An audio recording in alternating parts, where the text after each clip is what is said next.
I've heard about Palestine Action because they're very dramatic, and you read about them from time to time. After October 7th, the horrors that were visited upon Palestine, Gaza, I feel like you have to do something. The first one was we painted Scotiabank red in the city of London.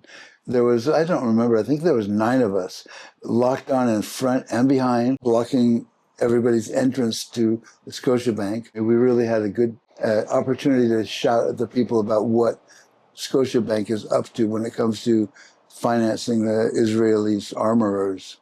We spent 24 hours in jail, most of us.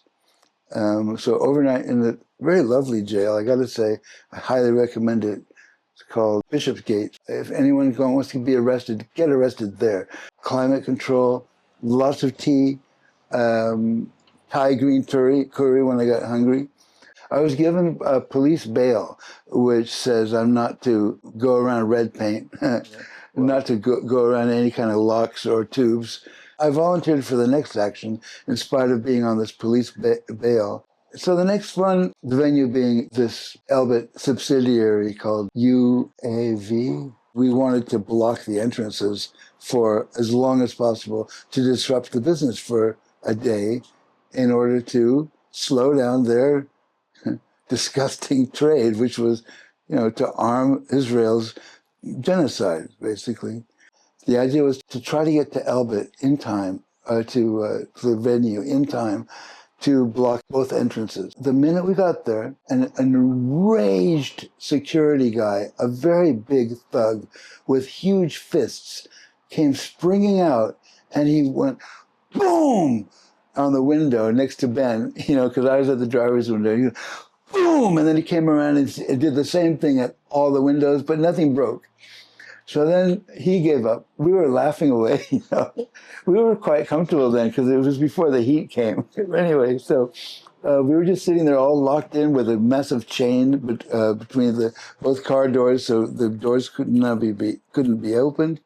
We were just sitting there blocking the entrance. The trucks were turned away. The demonstration removal team came with a huge bunch of force. They had to break both car doors.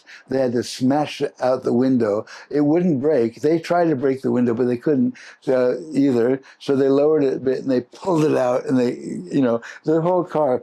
I'm very sorry, but I think the car has been wrecked. Plus, I was smoking a cigar in the car, and I don't think you're supposed to smoke in a rental car or whatever it was.